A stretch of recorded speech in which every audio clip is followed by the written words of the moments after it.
আমার যুবক ভাইরা, আপনাদের জন্য আমরা আছি। ৩,০০০ টাকা করে অক্টোবর মাস থেকে পাবেন গ্র্যাজুয়েট যুবকরা। আর যারা গ্র্যাজুয়েট নন, যারা ন্যূনতম শিক্ষা বা একটা শিক্ষা নিয়েছেন, তার পূর্ণাঙ্গ গাইডলাইন আমরা বের করব।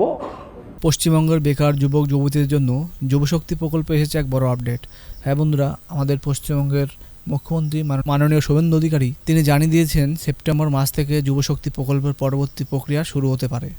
তবে গুরুত্বপূর্ণ বিষয় হলো ঠিক কোন তারিখ থেকে নতুন করে ফর্ম ফিল আপ শুরু হবে সেটা কিন্তু এখনও কোনো নির্দিষ্টভাবে জানানো হয়নি। এই প্রকল্পের যোগ্য স্নাতক বা গ্র্যাজুয়েট বেকার যুবক যুবতীদের মাসে ৩,০০০ টাকা এবং গ্র্যাজুয়েশন না করার যোগ্য যুবক যুবতীরা পাবে মাসে ২,০০০ টাকা। তাই এখন কোনো ভুল লিঙ্কে গিয়ে ফর্ম ফিল আপ করবেন না।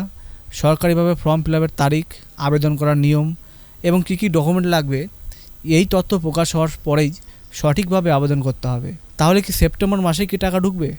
এখনও নিশ্চিতভাবে বলা হয়নি, কারণ শুধু সেপ্টেম্বর থেকে প্রক্রিয়া শুরু হওয়ার কথা বলা হয়েছে। টাকা অ্যাকাউন্টে ঢোকার নির্দিষ্ট তারিখ এখনও স্পষ্টভাবে জানানো হয়নি। এই প্রকল্পের নতুন ফর্ম আবেদন শুরু হওয়ার তারিখ এবং টাকা কবে পাবেন এই সমস্ত আপডেট সবার আগে পেতে হলে আমাদের চ্যানেলটিকে সাবস্ক্রাইব করে বেল আইকনটি প্রেস করে রাখুন। ভিডিওটি যদি দরকারি বলে মনে হয় লাইক করে আপনার পরিচিত বেকার যুবক যুবতীদের সঙ্গে শেয়ার করে দিন।